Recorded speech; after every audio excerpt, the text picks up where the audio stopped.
Hi பசங்களா, good morning. இன்னைக்கு same chapter 1ல hearts 3 question முடிச்சாச்சு. இப்போ நம்ம பார்க்க போறது வந்து சேலஞ்ச்ல ஃபர்ஸ்ட் கொஸ்டின் பார்க்க போறோம். ஸோ என்ன சொல்லியிருக்காங்க, இன் an examination a student gets 32% marks and fails by 20 marks. Another gets 42% marks and get 30 marks more than the minimum pass mark.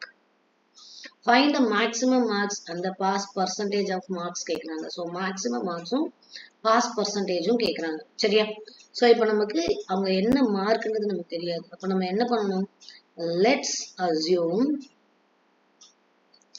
Maximum marks இருக்கு இல்லையா, மேக்ஸிமம் மார்க்ஸ் வந்து எக்ஸ்ன்னு வச்சுக்கலாம். ஸோ இங்க ஃபர்ஸ்ட் ஸ்டூடெண்ட், 2 ஸ்டூடெண்ட் இருக்காங்க. சரியா? ஃபர்ஸ்ட் ஸ்டூடெண்ட் இந்த ஃபர்ஸ்டா வச்சுக்கலாம், another ஸ்டூடெண்ட் வந்து செகண்டா வச்சுக்கலாம். ஸோ இப்போ வந்து first student gets 32% marks and fails by 20 marks. ஒன்னும் பண்ணல, கொஸ்டின் என்ன இருக்கோ அதே தான் எடுத்து எழுதியிருக்கேன். கொஸ்டின்ல தானே கொடுத்துருக்காங்க, அதை எடுத்து நான் இங்க எழுதியிருக்கேன், அவ்வளவுதான். சரியா? இப்போ நம்ம என்ன பண்ணணும், pass mark equal to 32% of x plus 20 அதோட ஃபெயில் மார்க். இப்போ நமக்கு x தான் வந்து தெரியாது, மேக்ஸிமம் மார்க் இல்லையா. நம்ம என்ன பண்ணணும், 32 by 100 x plus 20 இது ஒரு ஈக்குவேஷனா வச்சுக்கலாம். இது வந்து ஃபர்ஸ்ட்னு வச்சுக்கலாம். சரிங்களா? அடுத்ததுல என்ன பண்ணணும், செகண்ட் ஸ்டூடெண்ட் கொடுத்துருக்கானா, செகண்ட் ஸ்டூடெண்ட் கெட்ஸ், கொஸ்டின் என்ன கொடுத்துருக்கோம், gets 42 marks and 30 more than the minimum pass mark. சரியா? அததான் நான் இங்க எடுத்து எழுதிக்கிறேன். marks and 30 more than the minimum pass mark. minimum pass marks. Okay. So same இங்கே pass mark equal to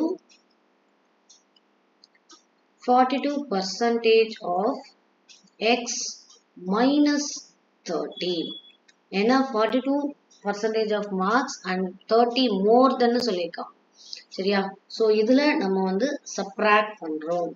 அப்போ இது என்னது, 42 divided by 100x minus 30. இது வந்து செகண்ட் ஈக்குவேஷன். இப்போ நம்ம என்ன பண்ணலாம், ரெண்டுமே பாஸ் மார்க்கா, ஈக்குவேஷன் 1ஐயும் ஈக்குவேஷன் 2ஐயும் நம்ம வந்து என்ன பண்ணலாம்னா ஈக்குவல் பண்ணலாம். Equation 1 equal to equation 2. So இதுல ஈக்குவேஷன் 1 வந்து என்னது, 32x by 100 plus 20 equal to 42x by 100 minus 30. சரியா? ஸோ அடுத்த ஸ்டெப்ல நான் இந்த எக்ஸ் எல்லாம் வேரியபிள் எல்லாம் ஒரு பக்கம் எடுத்துட்டு வந்துருங்க, கான்ஸ்டன்ட் எல்லாம் ஒரு பக்கம் எடுத்துட்டு போயிடுங்க. ஸோ வேரியபிள் எது, எக்ஸ்ன்னு இருக்கு இல்லையா, அதனால அது வேரியபிள். ஒண்ணுமே இல்லாம இருக்கிறது கான்ஸ்டன்ட். இது -20, இந்த பிளஸ் இந்த பக்கம் வரும்போது இது -20 ஆயிடும். சரியா? ஸோ நெக்ஸ்ட் ஸ்டெப்ல இது என்னது, டினாமினேட்டர் சேமா இருக்கா, டினாமினேட்டர் சேமா இருக்குமா, நியூமரேட்டர் பாருங்க. அப்போ -10x by 100 equal to -50. minus cancel. So 10x equal to இந்த பக்கம் இருக்க division அந்த பக்கம் போகும்போது multiplication ஆயிடும். So multiply by 100. அப்போ x equal to 50 by 100 divided by 10. So ஒரு 0 cancel. அப்போ x ஓட வேல்யூ வந்து 500. So இப்போ இதுல நம்ம x வந்து என்னன்னு வச்சிருந்தோம், x என்னன்னு வச்சிருந்தோம், மேக்ஸிமம் மார்க். x தான் வந்து பாத்தீங்கன்னா மேக்ஸிமம் மார்க். அப்போ மேக்ஸிமம் மார்க் வந்துட்டு 500. சரியா? Maximum marks equal to 500. அவங்க மேக்ஸிமம் மார்க் மட்டும் கேட்கல, அவங்க என்ன கேட்டிருக்காங்க, இங்க மேல பாஸ் பர்சன்டேஜ் ஆஃப் மார்க்ஸ் கேட்டிருக்காங்க இல்லையா? அப்ப நம்ம என்ன பண்ணணும்? இங்க pass mark equal to 32 by 100 into 500 plus 20 equal to 0 cancel 32 5 ஆல multiply பண்ணா 160 plus 20 equal to 180. சரியா? So இப்போ இந்த 180 வச்சுட்டு பாஸ் மார்க் 180 வச்சு நம்ம என்ன பண்ண போறோம்? பாஸ் பர்சன்டேஜ் கண்டுபிடிக்க போறோம். பாஸ் பர்சன்டேஜ் ஃபார்முலா நம்ம பர்சன்டேஜ் கண்டுபிடிக்க ஃபார்முலா என்னமா? Percentage divided by pass percentage கண்டுபிடிக்க ஃபார்முலா என்னது? இந்த இடத்துல pass mark divided by original value into 100 போடுவோமா? So original value into 100. So இங்க பாஸ் மார்க் வந்து 180. ஒரிஜினல் வேல்யூனா என்னது? மேக்ஸிமம் மார்க் இந்த இடத்துல ஒரிஜினல் வேல்யூ அப்படின்னா மேக்ஸிமம் மார்க் அது வந்து 500 into 100. So இப்போ இந்த 0 கேன்சல் ஆயிடுமா? 180 5 டேபிள்ல பண்ணோம்னா 36. ஆன்சர் வந்து மேக்ஸிமம் மார்க் வந்து 500. அதுக்கப்புறமா என்ன கேட்டான்?